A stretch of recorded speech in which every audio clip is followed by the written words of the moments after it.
ಸಂವಿಧಾನ ಶಿಲ್ಪಿ doctor B R. Ambedkar ಅವರ 135ನೇ ಜನ್ಮ ದಿನಾಚರಣೆ ಸಂದರ್ಭದಲ್ಲಿ ಸ್ಥಳೀಯ ಶಾಸಕ ಹಾಗೂ ಮಾಜಿ ಸಚಿವ ಎಚ್ ಡಿ ರೇವಣ್ಣ ಅವರಿಗೆ ತಾಲೂಕು ಆಡಳಿತ ಆಹ್ವಾನವನ್ನ ನೀಡಿಲ್ಲ ಅಂತಕ್ಕಂಥದ್ದು ಇದೀಗ ವಿವಾದಕ್ಕೆ ಕಾರಣ ಆಗಿರತಕ್ಕಂಥದ್ದು.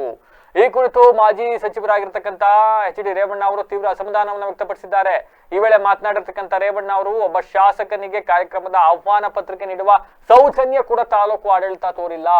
ನಾನು ಬಹಳ ನೋವಿನಿಂದ ಈ ಮಾತನ್ನ ಹೇಳ್ತಾ ಇದ್ದೀನಿ. ಪರಿಶಿಷ್ಟ ಸಮಾಜ ನಮಗೆ ಮತ್ತು ದೇವೇಗೌಡರಿಗೆ ಸದಾ ರಾಜಕೀಯ ಶಕ್ತಿಯನ್ನು ನೀಡಿದೆ. ಅದನ್ನ ಎಂದಿಗೂ ಕೂಡ ಮರೆಯೋಕ್ ಸಾಧ್ಯ ಇಲ್ಲ. ಆದ್ರೆ ಇಂದು ಯಾರೋ ಪ್ರಭಾವಿಗಳ ಒತ್ತಡಕ್ಕೆ ಮಣಿತು ಈ ರೀತಿ ಮಾಡಲಾಗಿದೆ ಎಂಬ ಸಂಶಯ ಕಾಡ್ತಾ ಇದೆ ಅಂತ ಹೇಳಿದ್ದಾರೆ. ಒಬ್ಬ ಸ್ಥಳೀಯ ಶಾಸಕರಿಗೆ ಇನ್ವಿಟೇಷನ್ ಕೊಡ್ಲಿಲ್ಲ ಅನ್ನೋದಾದ್ರೆ ಹೆಂಗ್ರಿ ಇದು? ಈ ಮಟ್ಟದ ರಾಜಕಾರಣ ಆಗಬೇಕಾ? ನಡೀತಾ ಇರತಕ್ಕಂಥದ್ದು ಎಲ್ಲ ಒಂದ್ ಕಡೆ ವಿಪರ್ಯಾಸ ಅಂತ ಹೇಳ್ಬೇಕ್ರಪ್ಪ.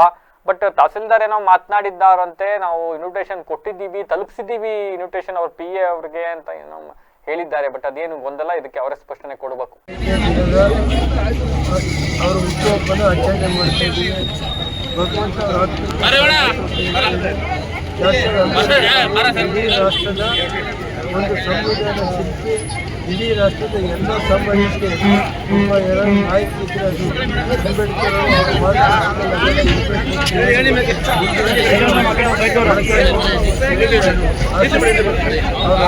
ಮತ್ತೊಮ್ಮೆ ಶಾಂತಿ ಮಾಡಿ ಎಲ್ಲ ಸಮಾಜದ ಎಲ್ಲ ಹಿರಿಯರಿಗೆ ತಾಯಿಗಳಿಗೆ ಎಲ್ಲ ಒಳ್ಳೆಯದಾಗುತ್ತೆ. ಅವ್ರ ಮುಂದಿನ ಭವಿಷ್ಯ ರೂಪಿಸಬೇಕು. ಡಾಕ್ಟರ್ ಅಂಬೇಡ್ಕರ್ ಪರವಾಗಿ ಎಲ್ಲ ಮತ್ತೆ ಜಿಲ್ಲಾಡಳಿತ ತಾಲೂಕು ಯಾವುದೇ